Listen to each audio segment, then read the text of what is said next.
అందుగురించి మనం ఏమంటాము, పిల్లల ఎదుగుదల మానసిక పరమైనటువంటి ఎదుగుదల కూడా పిల్లలకు కావాలి అంటే తల్లిపాలు 6 నెలల వరకు లేదంటే 8 నెలల వరకు ఇంపార్టెంట్‌గా ఇవ్వాలని ఎందుకంటాం అంటే కనుక ఆ బాండ్ గురించి అనమాట. That is called as the bond. అది ఏర్పడిన తర్వాత ఏమవుతదంటే ఆల్రెడీ మీరు ఎన్ని తప్పిదాలు చేశారు అంటే మీకంతా ప్లాన్ తెలిసిక్కడ.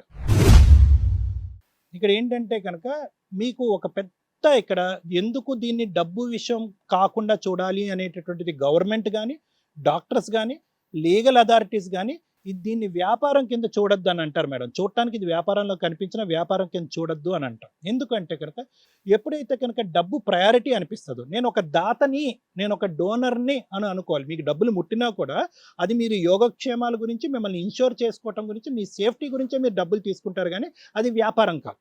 ఆ విధంగా చూస్తారన్నమాట.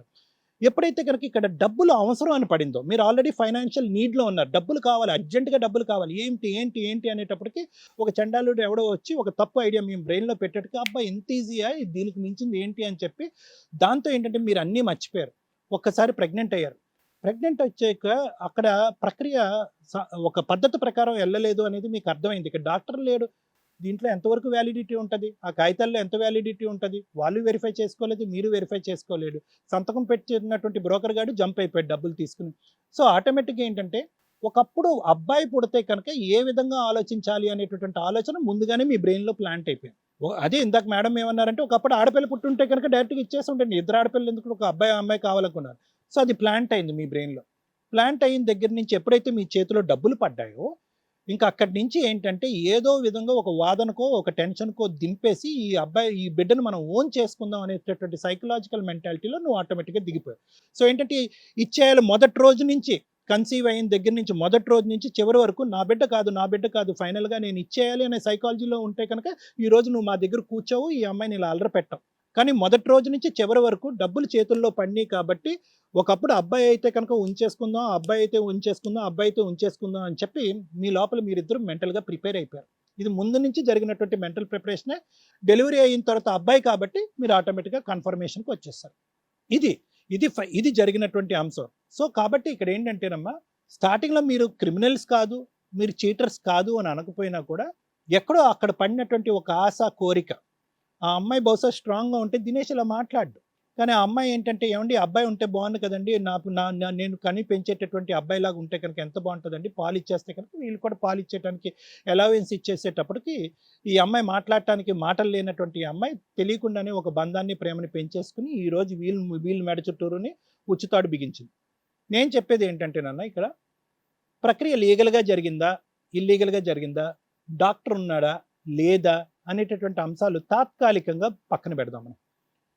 ఎందుకు అంటే కనుక ఇక్కడ ఒక ఎథికల్ బ్యాక్గ్రౌండ్లో మనం ఆలోచించుకుందాం. ఇందాక నేను మొదలు పెట్టే ముందు నువ్వు క్రిమినలా అని నేను అడిగాను. ఎందుకు అంటే కనుక మీకు ఆ క్రిమినల్ రికార్డ్ లేదు. ఇప్పుడు కొత్తగా ఆ బిడ్డను కాపాడుకునేటటువంటి ప్రయత్నంలో మీరు క్రిమినల్ రికార్డ్ సంపాదించేటటువంటి ప్రయత్నం అయితే కనుక పెట్టుకోకండి. అర్థమైందా? వీళ్ళకి ఎంతవరకన్నా కసి కోపాలు ఉంటాయి. మీ కుటుంబ సభ్యులు తెలియదు, వీళ్ళు మొత్తం కుటుంబ సభ్యులు తెలుసు, వాళ్ళందరూ మీ మీద పడచ్చు. దినదినగండ 100 ఏళ్ళ ఆయుష్లో ఉంటుంది. నేను చెప్పేది ఏంటంటే ఒక హ్యుమానిటేరియన్ గ్రౌండ్ మీద మనం ముందుకెళ్తాం. ఎప్పుడైతే సంతకం పెట్టామో ఈ బిడ్డ నా బిడ్డ కాదు అనేటటువంటి ఉద్దేశంతోనే మీరిద్దరు సంతకాలు పెట్టారు. మీ ఇద్దరు ఆ బిడ్డకి తల్లిదండ్రులు కాదు అనేటటువంటి ఉద్దేశంతో సంతకం పెట్టారు. అదే ఆలోచనతో సంతకం పెట్టారు.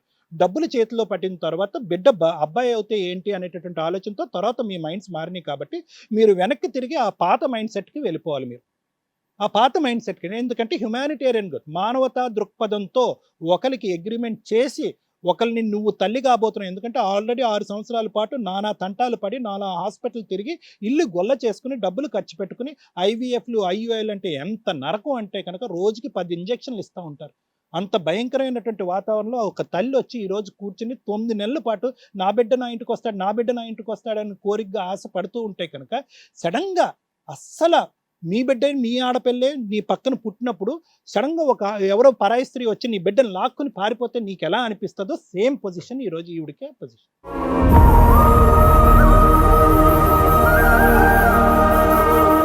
సో నా ఉద్దేశం ఏంటంటే, నీకేదన్నా ట్రీట్మెంట్ కావాలంటే నేను ఇస్తా. నువ్వు సూసైడ్, డిప్రెషన్ అంటే కనుక. కాబట్టి దయచేసి నా ఉద్దేశం ఏంటంటే, మీరు మళ్ళీ ప్రెగ్నెన్సీకి వెళ్ళండి. మీరిద్దరు you have all the eligibilities to give birth. మీకు కావాలంటే ఇంకో 5-6 పిల్లల్ని కనొచ్చు.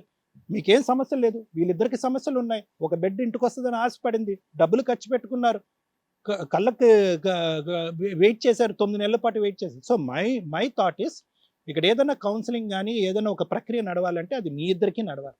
దాని వెనకాతలు ఎటువంటి లీగాలిటీ, ఎటువంటి మెడికల్ ఫార్మాట్ ఉందనేది నాకు అనవసరం. బిడ్డను ఇమీడియట్గా వాళ్ళకి ఇచ్చేసేయాలి. ఆ తర్వాత నీ మెంటల్ స్టేట్ ఎలా ఉన్నా కూడా కాపాడేటటువంటి ప్రయత్నం, ఆ మెంటల్ స్టేట్ ఇంకో విధంగా వెళ్ళకుండా నీ భార్య సూసైడ్ చేసుకోకుండా చూసుకునే బాధ్యత నాది. ఇది నేను అనుకునేటటువంటి ప్రక్రియ.